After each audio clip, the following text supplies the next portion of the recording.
Mayor Chi Atienza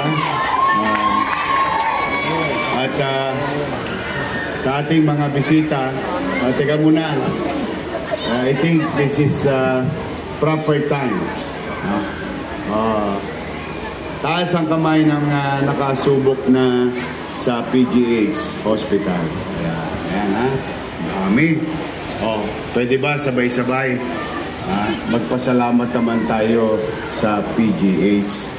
Okay, sabihin natin, PGH, thank you very much. Nandito ang kanilang direktor, Gap Legaspi.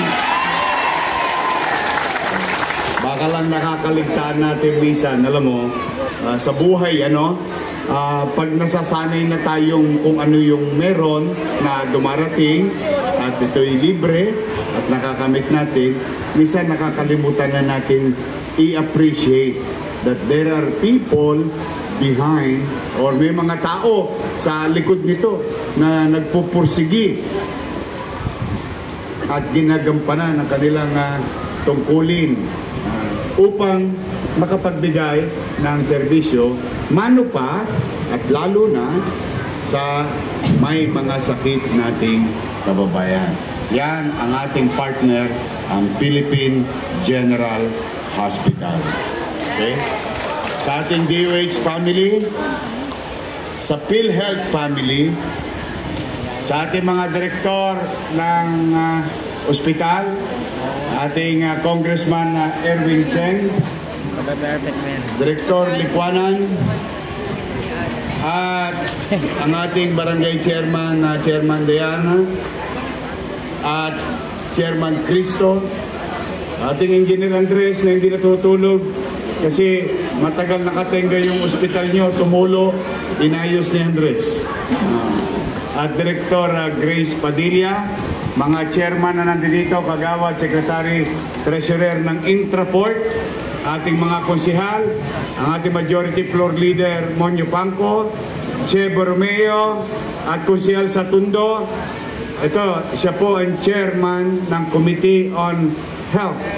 Ang ating konsihal Irma Alfonso, konsihal JB Hison, konsihal Bobby Espiritu. Meron pa ba ako nakalimutan? Kompleto na kayo? Si Awi, bedayo kayo rito. Tatambay lang sa kantong pig konsihal Awi siya. Mga tanod, sektor leader, kapulisyahan, mga purok leader, mga nanay, tatay ko, mga bisita namin, mga minamahal kong lolo't lola, may asim pa, I love you. Pasensya na kayo mga kabataan ha. Alam nyo naman, spoiled sa akin yan mga lolo't lola ko. At siyempre mga batang Maynila.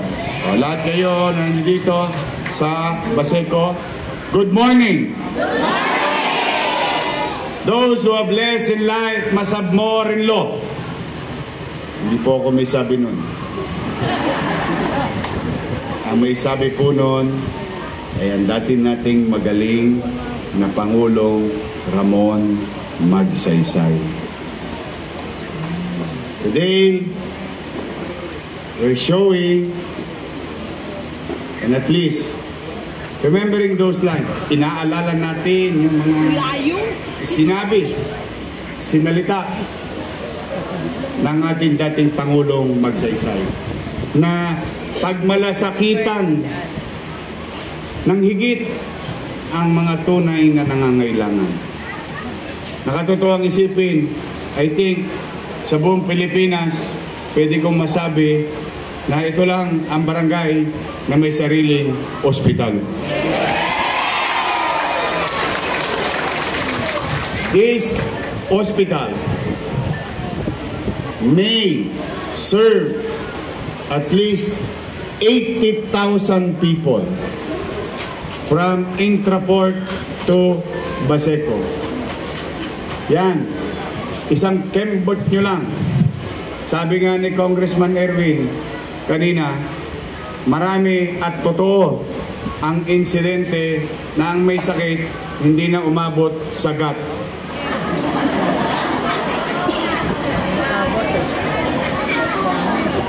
Hindi dahil sa hindi epektibo ang gut, kundi nagka-traffic sa dalpan. Tama ba? Konti na lang hininga, hindi pa umabot. Umano pa, pupunta all the way to ospital ng Maynila. Kaya hindi ko masabing mapalad kayo, pero kung kakailanganin ninyo, isang kembot nyo lang yung ospital ninyo dito sa Pasay.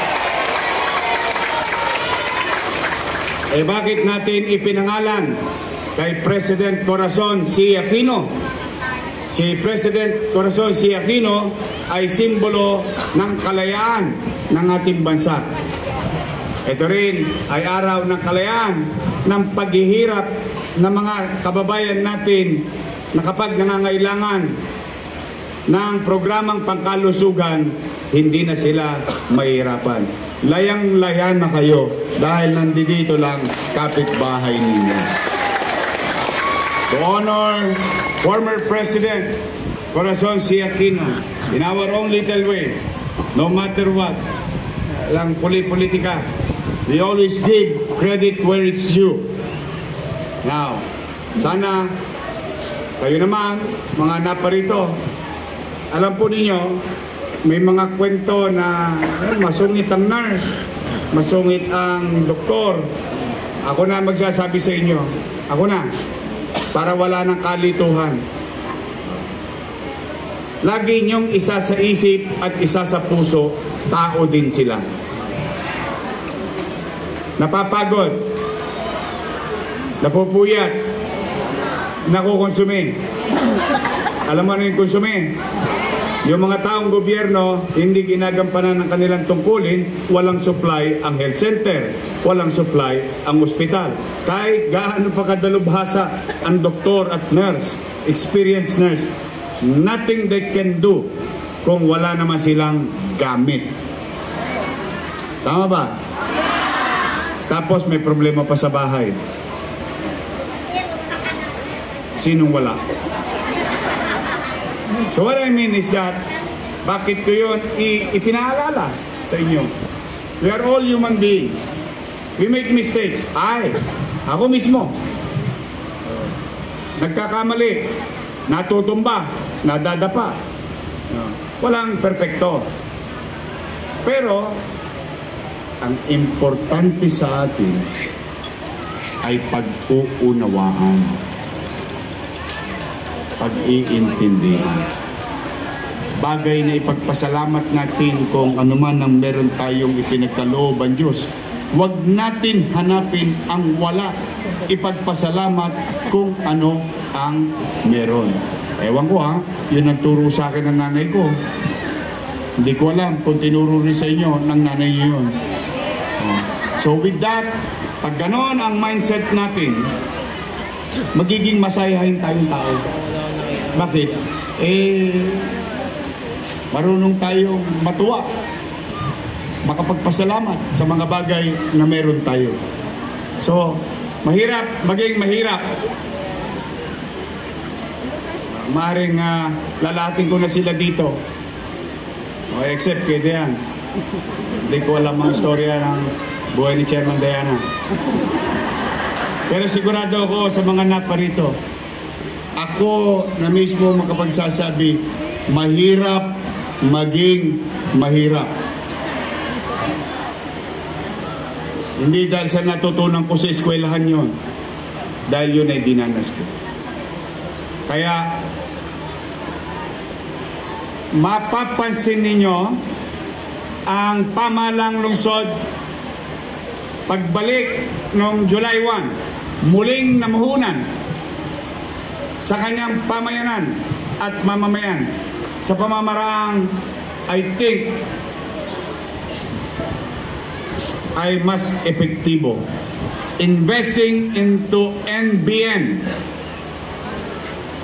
minimum basic needs, housing, education, healthcare, and jobs. Yung apat na yun, kung nakikita niyong mga palapalamuti, betchin lang yun. Pampasarap sa rekado. Ang importante, yung tunay na rekadong maipatupad ng pamahalaan kung paano patataasin ang antas ng pamumuhay ng tao. Doon ako. Yon ang tutunguhan ko. Doon ko kayo dadalhin. Loobin nawa ng Diyos. Nabigyan ako ng kakayanan at resources. Hindi ako titigil. Maswerte kayo sa 5th District. 2 ospital na kayo. O di ba nakita nyo na yung ospital ng Maynila? O. Sa tulong ng PGH, sa tulong ng Heart Center, ang ating lungsod, na bagay na sana'y noon pa, nasimulan 3 years ago, katulad ng ospital nyo, dapat 3 years ago na. Bukas yan. Sa September 8, sino ba rito maraming minahal? Taas ang kamay na maraming minahal.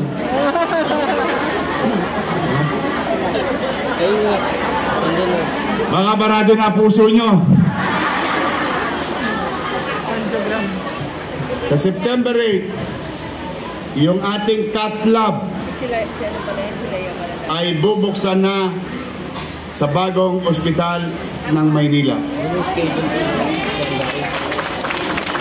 Yorme, ano po yung cat lab?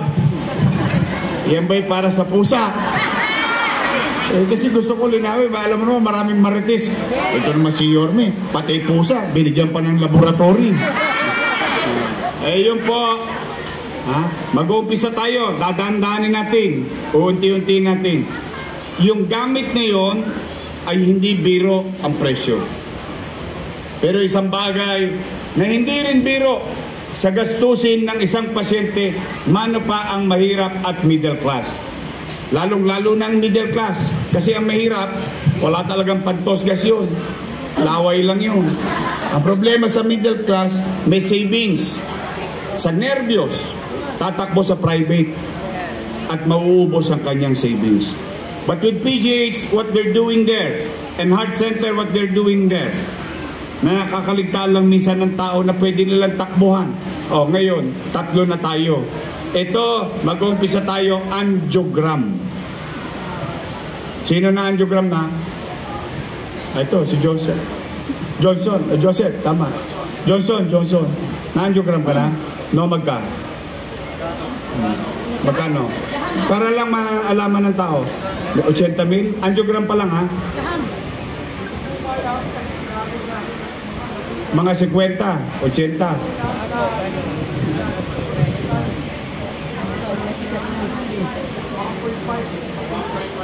Kasama na angioplasty. Totoo po yun. Pero ito muna, doon tayo sa medyo malapit sa katotohanan. Angiogram alone would cost you about 30, 50, 80,000. Depende sa pasilidad.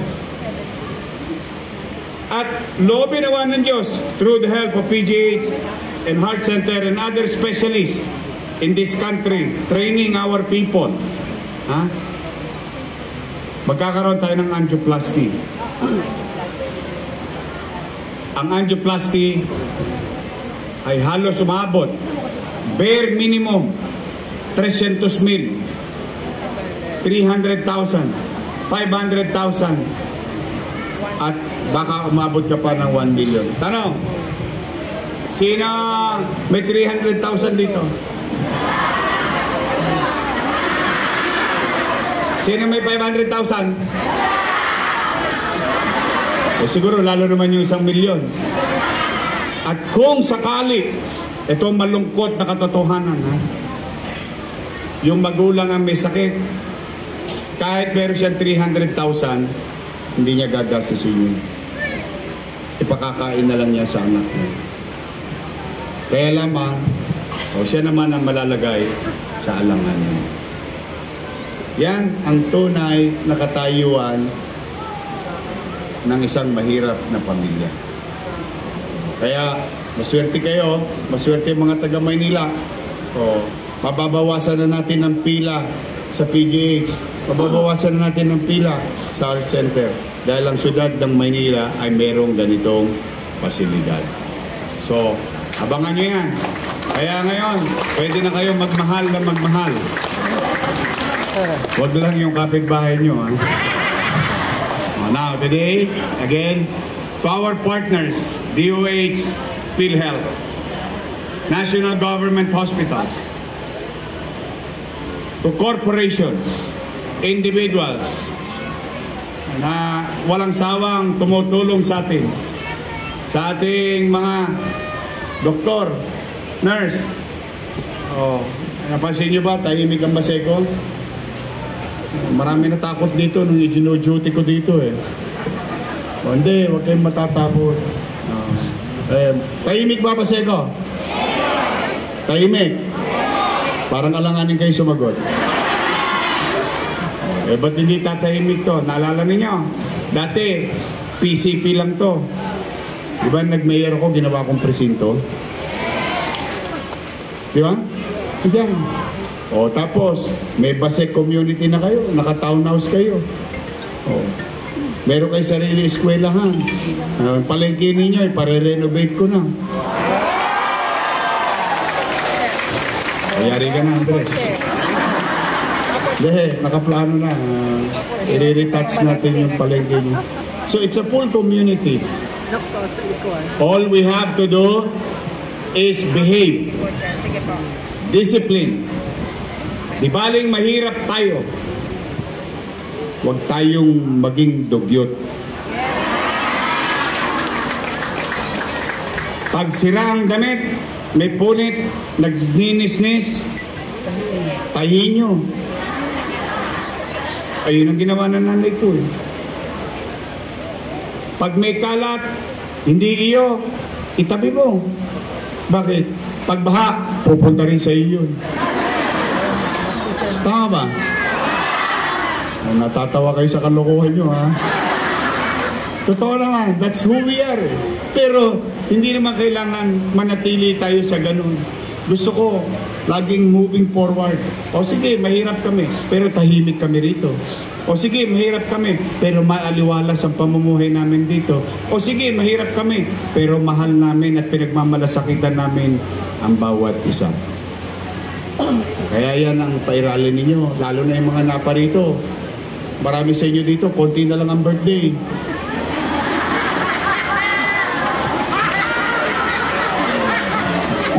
Okay, matakot, una-una lang yan. What I mean is, sa mga huling sandali natin sa mundong ibabaw, tayong mga nakatatanda, huwag susuko na gabayaan ng kabataan, gabayaan ng ating mga anak, ng maayos na pakikitungo, maayos na pag-iisip, maayos na pamumuhay para sa kanila.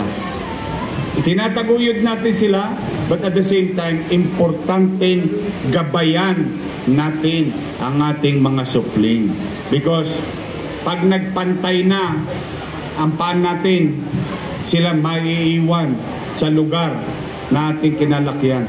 Anong uri ng pamayanan ang kanilang matatamasa kung ngayon hindi tayo nagbuti, kung ngayon hindi natin ginampanan ang kanya-kanya nating tungkulin sa pamilya, sa pamayanan at sa pamalan. Now, yung hinihingi ko sa inyo, susuklian ko na patuloy ninyong maramdaman na may gobyerno sa lungsod ng Maynila. Tanong, kaya nyo bang gawin yung hinihingi ko? Uy, sinacharot-charot ko lang ako, ha? Maglilinis, magdidisiplina, huwag makipagmarites. May sabon na tanong. O pag uminom, tulog. Huwag nang hahara-hara sa kalsada. Hindi. Basta, ngayon, yan paalala ko yung maaaring binibiro-biro ko, pero sa totoo, half-truth po yan. Personal kong request sa inyong lahat. Ayusin nyo lang ang pamumuhay ninyo. Sila, ipakita natin sa labas ng Baseco na welcome silang pumasok dito sa ating komunidad at ligtas silang makakauwi. Tama ba? Kaya? Pwede? Naman. Oh, so ngayon, iaalay na namin sa inyo to. Ingatan ninyo, pag malasakitan ninyo.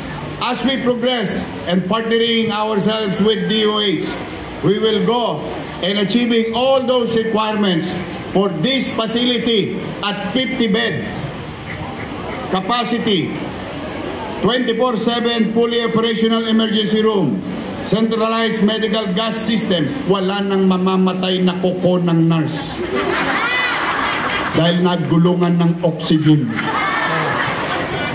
Ang hirap dun eh. Eh minsan bumabagsak, naawa naman ako doon sa ating mga hospital workers. Maternity department, OPD, surgery and internal medicine, laboratory and central diagnostic, x-ray, radiology department, pharmacy, dietary department, male and female wards, 22 beds, isolation ward. Oh, sino na gusto mauna? May morgue. At least malamig-lamig. Hindi ka napapawisan.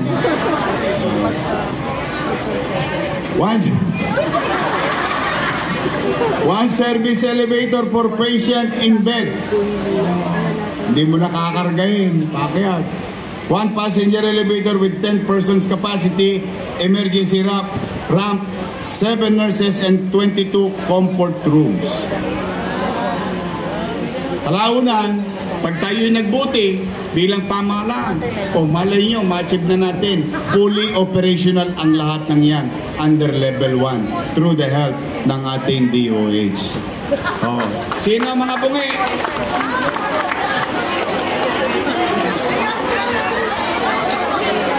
Yung mga bungi, bungal. Yung kita, pag tumawa, kita na ngalang-ngalang. Meron kayong dentista po. Kundi man sa inyo, lagaan nyo yung anak nyo sa kapo nyo. Regular nyong ipa-check up. Tingnan niyo ako, mapapansin nyo bang squatter ako? Kasi kahit asin, pinantututbrush ko.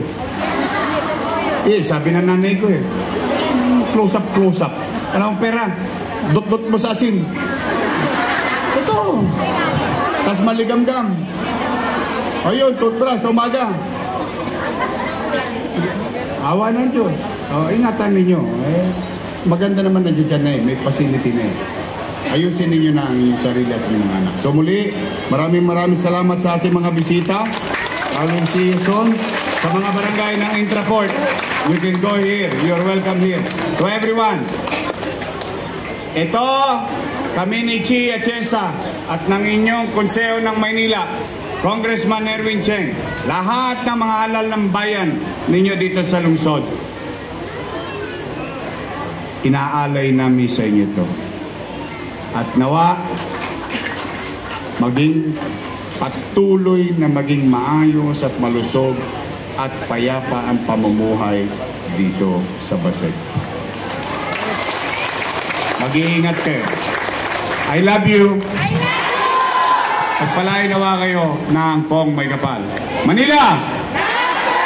God first. Thank you.